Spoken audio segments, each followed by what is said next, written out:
Quero expressar minha solidariedade por esse ataque realmente inadmissível a você e ao jornalismo brasileiro. Minha solidariedade.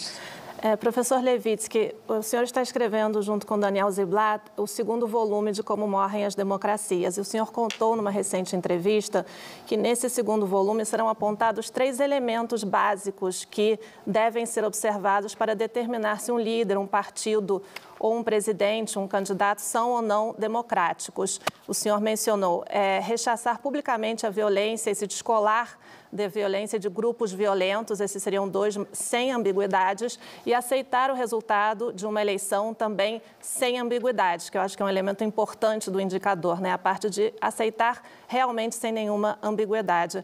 Diante do que estamos vivendo no Brasil e das ameaças de verdadeiramente não aceitar o resultado da eleição, o que o senhor espera ou quais são os seus temores em relação a essa eleição brasileira e se isso de fato acontecer, como isso vai impactar e vai, digamos, qual vai ser a consequência para a democracia brasileira?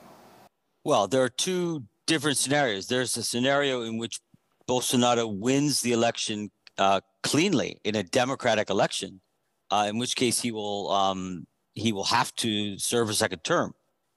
That doesn't seem terribly likely given looking at the polls, but that could happen.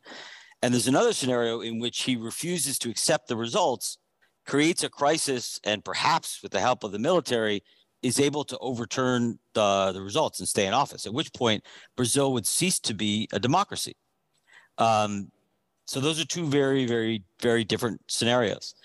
But the key, I think, to Bolsonaro staying in power, or for any sort of presidential autogolpe in this sense, is the support of the military. And the biggest reason why Donald Trump failed to stay in power, even despite his massive efforts, unprecedented efforts to illegally stay in power, he failed because the military absolutely refused to cooperate with him. And you really can't pull off a Latin American-style presidential coup without some kind of cooperation from the military. So I think the big question in Brazil, which also has a very professionalized military that is not, until recently, intervened heavily in politics, at least not since the 1990s. The question is whether the Brazilian military would revert to its mid-20th century form and actually